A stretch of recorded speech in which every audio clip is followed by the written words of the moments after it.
يرسلني فأنام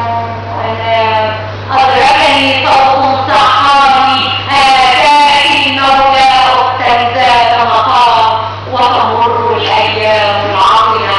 وعلى جدراني نقشت تحملها لحظات ركوة تملأ آذاني يتكرر في عالم ثاني داء الصوت وناداني آتاك الله أمن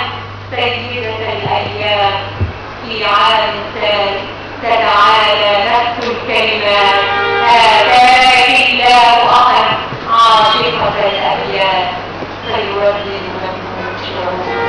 ليسوا إخوة بل صرخات صرخات صرخات انتهوا من رحمي حتى أكتب فيهم حزني صرخات انفجرت من سكن الليل المتجاذب نحو الكون انفجروا حتى يكسر مياه الصمت لدي قهروا القوة عندي في ضعف التصرف حملوني نحو مدينة الشمال وإلى نقوى للفرقة إلى تعرف وإلى أجل كرهون من بين نوافذ صمت المفتقد المغمور وقضيت أفتش فيه عن بعض بسيط من أمل أو قبة من نور لا أدوى كنت ضعيفا مخذولا مذكور كانت أرضي فيك تدور تدور حطمت القلب الدافي كالطفل العدواني يحطم كاسات في النور ونسبت إلى وجدان الشفاف النور كانت ذات طويل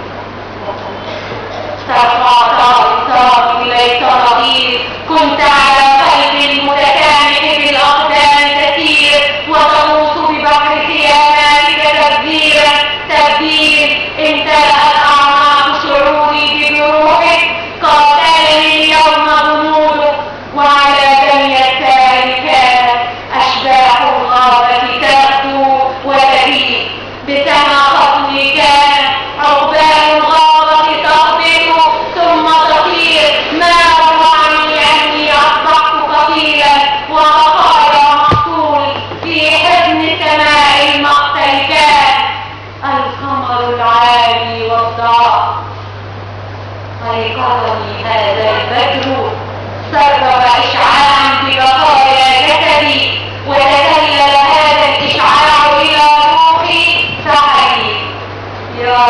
ربي إني لما أحييت مذ كانت مشنقتي منك مخافي الآن أتيت تريد ترابي فأجيبك لا